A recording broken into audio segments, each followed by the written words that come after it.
Thank you, Honorable Speaker Zee.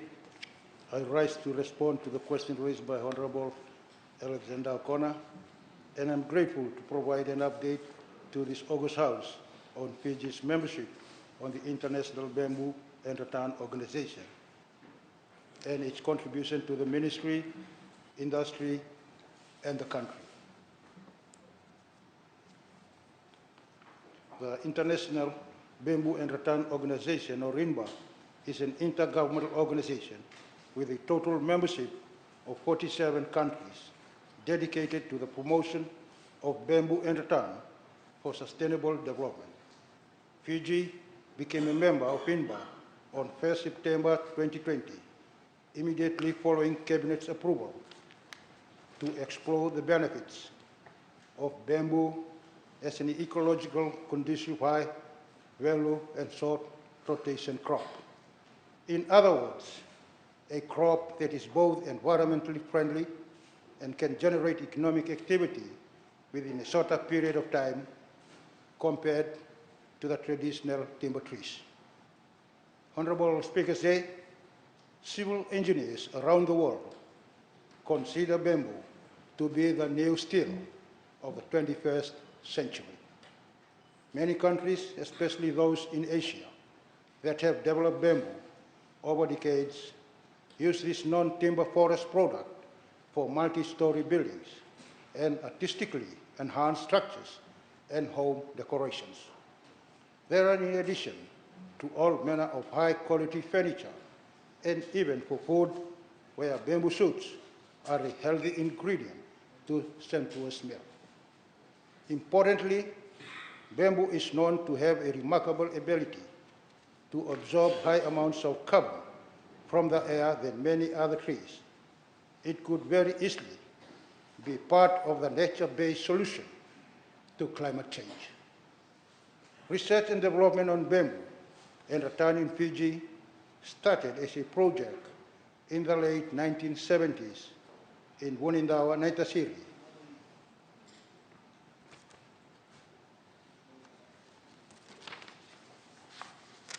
And in Somosomo, Tabeuli, with funding from the government of the People's Republic of China. This was small scale, with occasional publication, international collaboration with China and Indonesia for capacity building, as well as joint workshops for bamboo research and training. Honorable Speaker Zee, with its membership with INBAR, we now have a solid framework for systematic collaboration that has potential to lead to more concrete results. This strengthened collaboration with the Ministry of Forestry as Fiji's designated focal point will strengthen local capacity on the uses of bamboo, landscape restoration, income generation, protecting biodiversity and ecosystem, and addressing climate change. Today, bamboo and rattan are already among the world's most valuable non-timber forest products, with an estimated market value of 60 billion US dollars, or more than 120 billion Fijian dollars. In 2017, the total import and export value of bamboo and rattan products for Fiji amounted to 397,925 US dollars, of which imports occupied over 99%. This suggests that bamboo and rattan have the potential to contribute more to Fiji's economic development, and the intent is to support interested persons or communities to effectively develop their resources, including investments in appropriate technologies. Honorable Speaker Zee, my ministry recognizes the potential of bamboo in terms of economic gain and improving livelihoods for the rural communities, and is currently in talks with potential partners, such as the Pacific Islands Development Forum and INBAR, to establish a bamboo center in Fiji to help develop the bamboo industry in the Pacific. The project is estimated to cost $2 million US dollars and will be based at the Ministry of Forestry facility in Sino. The Fiji Bamboo Center will serve as a national focal point for bamboo-related activities, including scientific research, mapping of bamboo habitats, advocacy work, research in innovative applications, such as paper making and cloth making, for example, training in propagation, and also in the skills required in its many applications, and establishing policy that is conducive to the growth of the industry. In the past, a number of training workshops have been provided in bamboo propagation and utilization. These trainings are important and can be strengthened with training in business principles and financial management. The trainees will also require a support system to provide assistance when they are faced with challenges in their endeavors. The Bamboo Center will undertake this task by supporting the efforts of individuals that want to take this work seriously.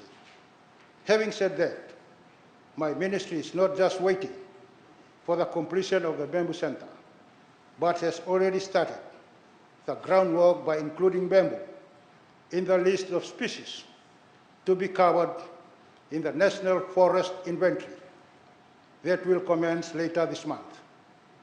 This will help us in identifying and mapping the location of bamboo across the country, including identifying the species by location. In terms of research, my ministry has completed a test to determine the best treatment for local bamboo species, the result of which will be published by the Fiji Agriculture Journal under the Ministry of Agriculture. As we speak, my ministry is also working with the Ministry of Infrastructure and the Fiji National University to test the properties of bamboo for use by the local building industry. The development of bamboo is crucial for our fight against climate change by reducing emissions for deforestation and forest degradation, protection of soil and watersheds, and land restoration due to its rapid growth and strong root system. Realizing the full potential of bamboo will move Fiji closer to achieving its ambitious development, climate and environmental aims, including the Sustainable Development Goals, REDD+ targets, the Paris Agreement commitments, and the IT biodiversity targets. In summary, bamboo and rattan are among the fastest growing plant species and have the unique potential to contribute to livelihood support, carbon sequestration, land restoration, and the provision of sustainable bioenergy. Bamboo can be regarded as a kind of cash tree with a great return on investment, such as for food, fiber, fuel, and fine arts. I'm hopeful that this cooperation through our membership with INBAR will also leverage additional partnership in bamboo, including the private sector, to contribute fully to better production, better utilization, a cleaner environment, and reaffirmation of our commitment to renewable, nature-based solutions for sustainable development. Thank you.